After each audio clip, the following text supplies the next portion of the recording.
Panani na production di the door the pan nyuak ina ka ket ya pule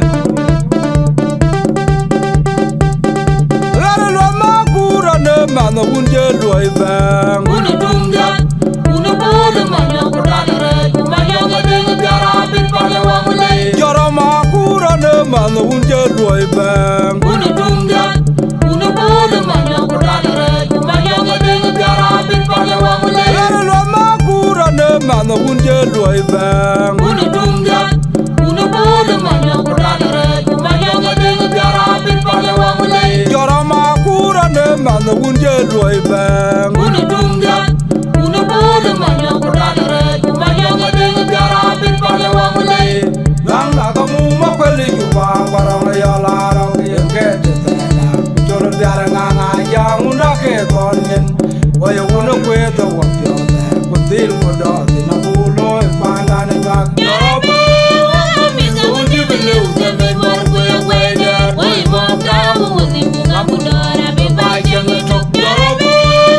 mizu unji belu keme morgue wede. lang la ka me ga rang ma pyo ya ga lo ma tem ko ja ga da wa ya ga bu la ya no pyo ro kwa ni ma pyo jolo ko ngore dit ya ne ki ya ya bu da ti the ton yen ma yo pe Yorobu,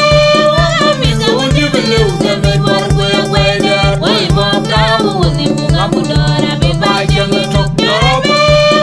mizu unji belu keme morgue wede. Panyanga towa inyip aguru no jagudu panyanga towa inyip aguru no jwanga panyanga towa inyip aguru no jagudu panyanga towa inyip aguru no jagudu panyanga towa inyip aguru no jwanga panyanga towa inyip aguru no jagudu panyanga towa inyip aguru no jagudu panyanga towa inyip aguru no jwanga panyanga towa Yorobu, mizu unji belu keme morgue wede. Wai mom dawu uzi bunga budora biba jenga tok. Yorobu, mizu unji belu keme morgue wede. Wai mom dawu uzi bunga budora biba jenga tok. Yorobu, mizu unji belu keme morgue wede. la makura ne mano unje loi bang Unu dumja, unu bolu manya kudadare, kumanya ngadeng biara bin pada wangule. joro makura ne mano unje loi bang Unu dumja, unu bolu manya kudadare, kumanya ngadeng biara bin pada wangule. la makura ne mano unje loi bang Unu dumja, unu bolu manya kudadare, kumanya ngadeng biara bin pada wangule. joro makura ne mano unje loi bang Unu dumja,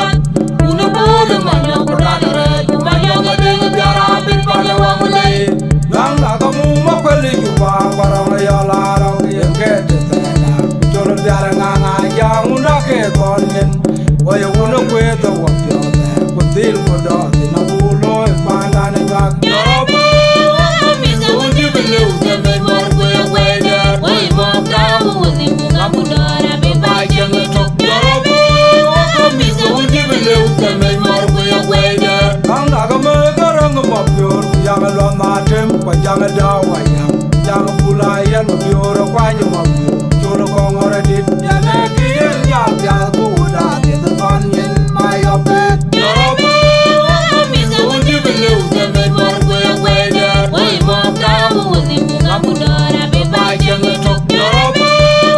mizu unji belu keme morgue wede. panyanga towa inyip aguru no jagudu panyanga towa inyip aguru no jwanga panyanga towa inyip aguru no jagudu panyanga towa inyip aguru no jagudu panyanga towa inyip aguru no jwanga panyanga towa inyip aguru no jagudu panyanga towa inyip aguru no jagudu panyanga towa inyip aguru no jwanga panyanga towa Yorobu,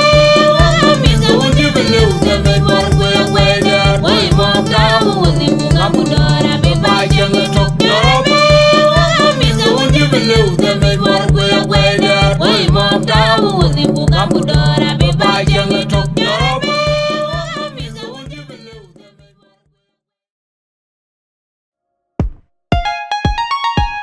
ko ya ke ti ku kwer wa to ba ta ni ji me ma ni de chin be ti ni kwer de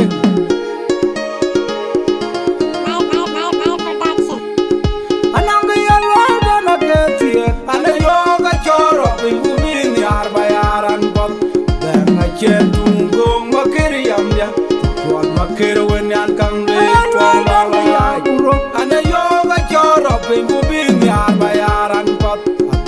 chen tung gong makir yam ja wal makir wenan kang lwel twang la la en yati to beror ke duye nyam bajal yam ayo kori koy ku ben yidlwel tina bay wal makir wenan kang lwel twang la la en yati to gediar ke duye nyam bajal yam ayo kori koy ku ben yidlwel tina bay wal makir wenan kang lwel twang la la duru wapin keniye kaye jang lwel nyin Nigeria cheke la hoy kwa chale magabi nyale wen chandi twal makir wenan kang lwel twang la awetiar pin keniye kaye jang lwel nyin Nigeria cheke la hoy kwa chale magabi nyale wen chandi twal makir wenan kang lwel twang la nore to ga winya betia kenyare bai kerian kang lwel twang ayama betia kenyare betia kenyare pande makerian kang lwel jano mete metu kemaria kwe kayan korete di la jong beleng ira ya ko kwani te ka di la du kwe de palya yo por jano na ko ya maria do ni makir ira ya ko kwani te ka di la du kwe de palya yo por jano na ko ya maria do ni makir ira ya ko kwani te ka di la du kwe de palya yo por jano na ko ya maria do ni makir ananga ya la na ketie ane yo ga choro pe gubin yar bayaran bol danga chetung gong makir yam ja twal makir wenan kang le twal la ane yo ga choro pe gubin yar bayaran bol danga chetung gong makir yam ja twal makir wenan kang le twal la en yati to bero ke duye nyam bajal yam ayo kori ko ku ben yidlwel tina bay twal makir wenan kang lwel twang la en yati to gediar ke duye nyam bajal yam ayo kori ko ku ben yidlwel tina bay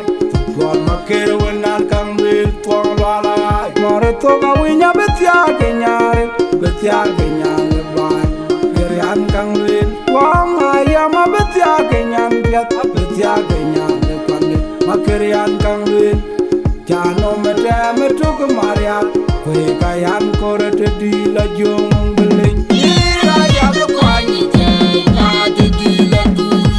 kwe de palya yo por jano na ko ya maria do ni makir ira ya ko kwani te ka di la du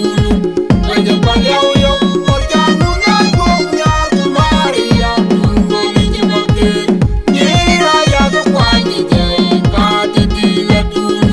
kwe de palya yo por jano na ko ya maria do ni makir adidi panadol mo marjo bang no adidi panadol mo marjo bang no adidi panadol mo marjo bang no adidi panadol mo marjo bang no adidi panadol mo marjo bang no adidi panadol mo marjo bang no adidi panadol mo marjo bang no adidi panadol mo marjo bang